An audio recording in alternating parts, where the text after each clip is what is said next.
Hello, I'm Dr. Karen for Embrace Life Ohm and Mother Core, and in our continuing series on light and your health, I'm going to be talking today about the hidden health hazards of energy-efficient lighting. Now, to understand these hazards, we need to talk about something called ROS, or reactive oxygen species.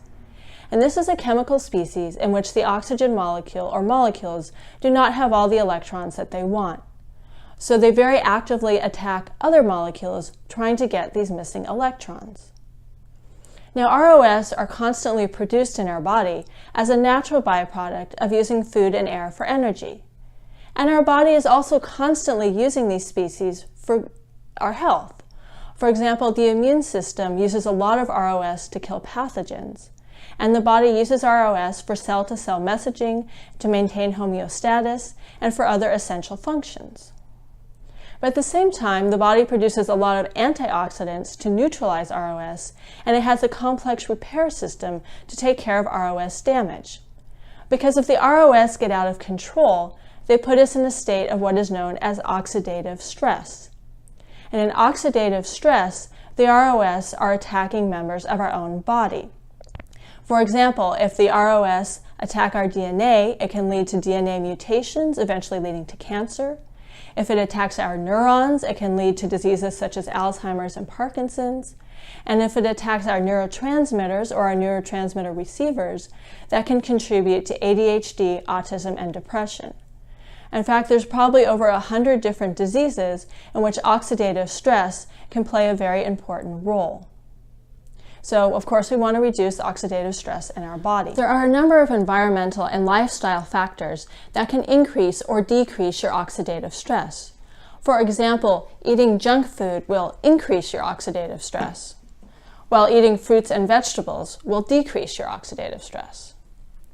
Being exposed to bright electric light at night will increase your oxidative stress because it will decrease your production of melatonin, which is a powerful antioxidant, while using firelight at night will decrease your oxidative stress. But in addition to the timing of light exposure, the color of light exposure matters. Being exposed to blue light at any time of day will increase your oxidative stress, while being exposed to near-infrared and infrared light will decrease your oxidative stress. Now, the reasons for this effects are a little bit complicated, and we'll go into it in future shows. But the important thing to know here is that the traditional incandescent light contains both blue and infrared.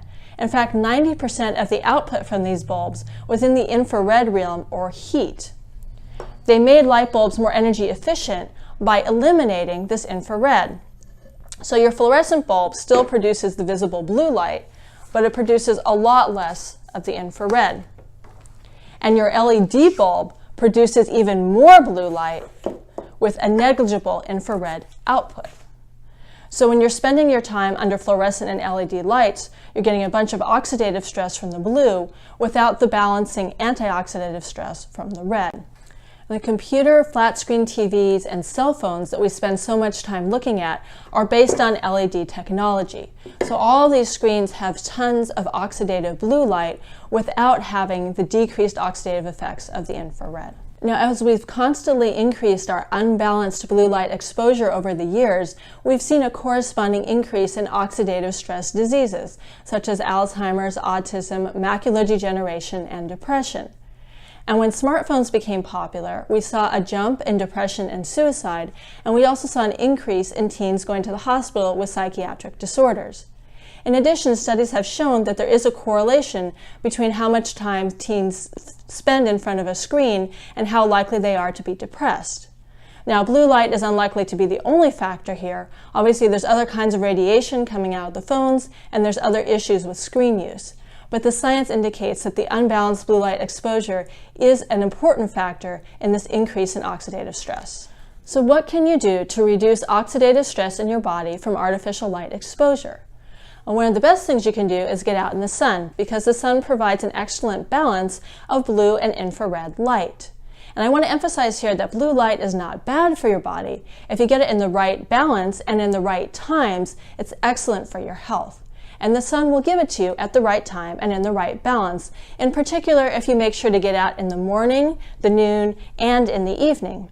because there's more infrared in the morning and the evening and more blue light during the middle of the day. And studies have shown that if you get out in the morning and you get that extra infrared into your skin, that will actually help prevent you get sun damage when the blue light is stronger at noon. You also want to bring solar light into your indoor environment by opening the curtains and using a skylight or a solar tube. And at nighttime, the optimal choice is olive oil lamp lighting, and you can watch our accompanying video on how to make your own olive oil lamp. If you need more light at night, you can watch our accompanying video on the best light bulb choices to make for nighttime use. But if you're stuck in an environment where you're going to be exposed to bright, energy-efficient lighting, then you want to take steps to shield yourself by using shielding glasses and clothing, and you want to add extra infrared to your life. For example, you could bring a salt lamp or an olive oil lamp into your work environment, and you could do infrared therapy when you're at home. Now, infrared therapy has shown its ability to reverse earlier damage from blue light exposure. For example, infrared therapy can improve your vision if you have macular degeneration. It may improve your memory if you have Alzheimer's disease, and it has been shown to clear up cases of depression and anxiety. Now, there's a lot of different infrared therapies on the market, and so please subscribe to our channel. In future shows, we'll be reviewing the different options. And I also want to make a little point here that too much infrared will put you back into oxidative stress. So if you're using infrared therapy, please know what you're doing. Thanks so much for watching our show.